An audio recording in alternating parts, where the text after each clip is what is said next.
नमस्कार। मेष राशि के सभी दर्शकों का बहुत बहुत स्वागत। आज एक विशेष चर्चा और नया विषय होगा, कर्म वर्सेस भाग्य दर्पण। सब कुछ तेरा तुझको अर्पण, कर्म और भाग्य का दर्पण।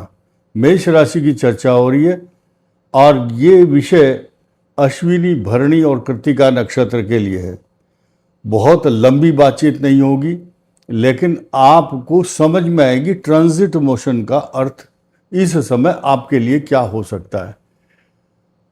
छोटे छोटे विषय आप समझिए। अश्विनी, भरणी और कृत्तिका नक्षत्र जिनका है, सिर्फ केवल और केवल वही देख सकते हैं, बाकी के लिए ये नहीं है।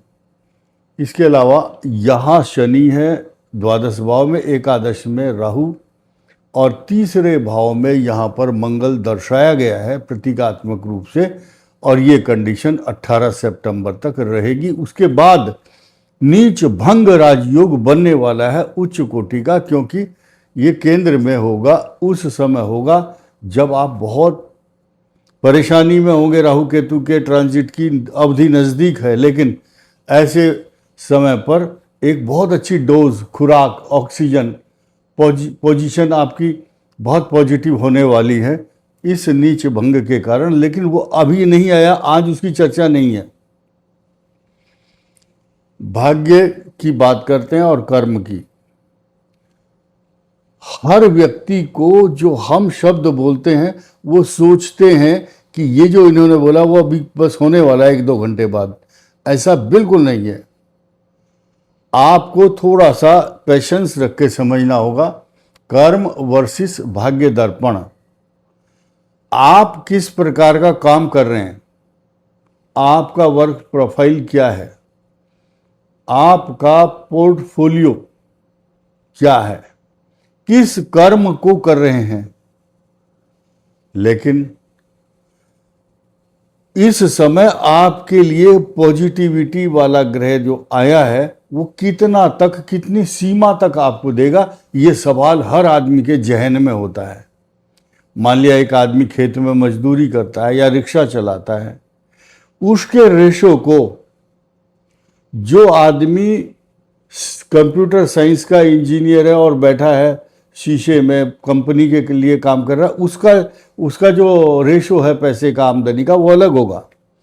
और जो उद्योगपति है, जो सबका मालिक है, उसका रेशो अलग होगा। और जो व्यक्ति, कुछ दलाल भी है, ऐसे एजेंट होते हैं, या कोई छुट भैये नेता के कमीशन एजेंट, मैं तेरा ट्रांसफर करा दूंगा। दलाल शब्द कहने से उनको बहुत बुरा लगता है, लेकिन कमीशन एजेंट कहें तो थोड़ा फैशनेबल है। तो कुछ लोग ऐसे कमीशन एजेंट है, नेताओं से ट्रांसफ़र कराएंगे, ये कराएंगे, तो उसकी परमानेंट नौकरी नहीं है। एक तो वो बिजनेस हुआ। इसको दूसरे मायनों में एक नाम दिया है लाइजन वर्क, लाइजनिंग।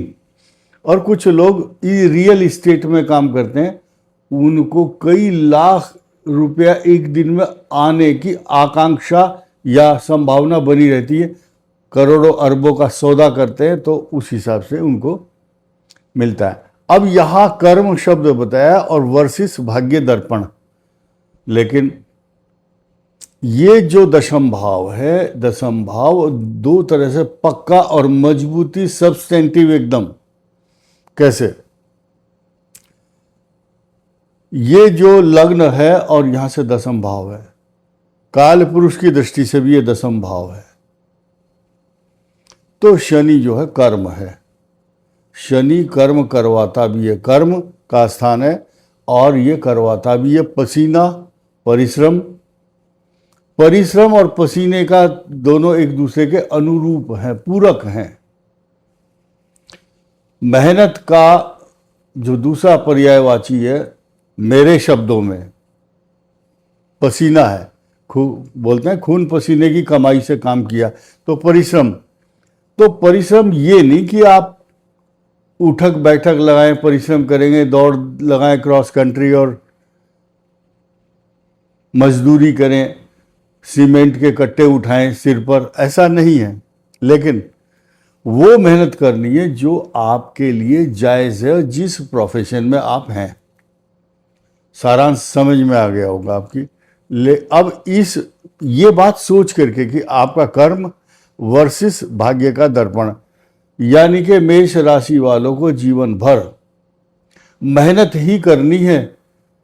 कोई आसानी से पड़ा हुआ कोई पोटली सोने की, चांदी की या नोटों की गड्डी नहीं मिलेगी आराम से। ये मैंने बताया कर्म। लेकिन कई बार ऐसा होता है कि आपका भाग्य सही लाइन पर है, तो थोड़ी सी मेहनत करने से पूर्व समय में, यानी कि पिछले समय में आज जो आपने मेहनत की थी, उस मेहनत का फल किसी ना किसी परिणति के रूप में आपकी एक्सपीरियंस के आधार पर आपको मिल जाता है।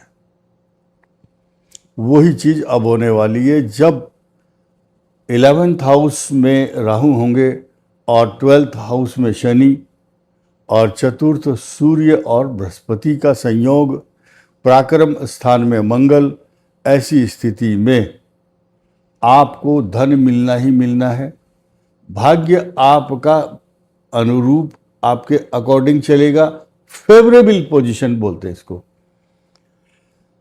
लेकिन फ्रॉड, झूठ, छल, फरेब, धोखा, ये करने वाले आपके इर्द गिर्द घूम रहे हैं। ज़्यादा परिश्रम करने के बाद या ज़्यादा सतर्क और सावधान रहने के बाद जो 1 महीने में आपका काम बन रहा है, वो 2 महीने बाद बनेगा, लेकिन बनेगा जरूर। क्योंकि चतुर्थ स्थान पर बृहस्पति गोचर में आ चुके हैं। जैसे ही इनका ट्रांजिट 15 जुलाई से 5 अगस्त तक अस्त से परिवर्तित होकर के अच्छी पोजीशन में आएंगे, तो मेष राशि के लिए चांदी ही चांदी, सोना ही सोना, कर्म वर्सेस जो भाग्य का दर्पण है वो आपको स्पष्ट और साफ दिखाई देगा। तो लास्ट में मैं ये कहना चाहूँगा, गम की अंधेरी रात में दिल को न बेकरार कर, खुशियां आने वाली हैं, बस उसका इंतजार कर। क्योंकि यहाँ पर बृहस्पति की जो एक्शन की पराकाष्ठा आपको देखने को मिलेगी, इसकी खुशियां आपको अलग ही दिखाई देंगी।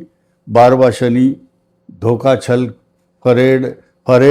फ्रॉड और फरेब, झूठा, मुकदमा, विवाद, अशांति, व्यर्थ की यात्रा, पैसे का नुकसान। इसके साथ साथ ये जो केतु है पंचम भाव में, संतान के प्रति, एजुकेशन के प्रति चिंता और पेट का रोग, इन सब चीज़ों पर आपको बहुत गहन अध्ययन करना और बीमारी से और झगड़े से, धोखे से आपको बचना है। ये समय चल रहा है। अब जैसे ही मैंने आपको खुशियों की बात बताई, नीच भंग राजयोग आने वाला है आपकी कुंडली में। ये जो प्रिडिक्शन है मैंने 18 सितंबर तक बताया। 18 सितंबर के बाद खुशियों का जो टोकरा है, खुशियों की जो पोटली है, वो आपके पास आ जाएगी, ऐसा ग्रह नक्षत्र बता रहे हैं। उस दौरान अभी आपको क्या करना है, हनुमान जी की उपासना कीजिए। जो महिलाएं हैं, स्त्रियों के लिए हनुमान जी की उपासना के बजाय अगर माँ दुर्गा सप्तशती का पाठ करेंगे या उनका कवच का पाठ करेंगे, तो आपको इसका बहुत बड़ा लाभ मिलने वाला है। श्रावण मास में बहुत सारे काम बहुत पॉजिटिव होते हैं मेष राशि के। लेकिन ध्यान रखना, अब आप ब्रीफ केस लेकर के तैयार होकर के जाने वाले हैं यात्रा के लिए। लिख लेना कागज पर। इस वीडियो में इतना ही। धन्यवाद। नमस्कार।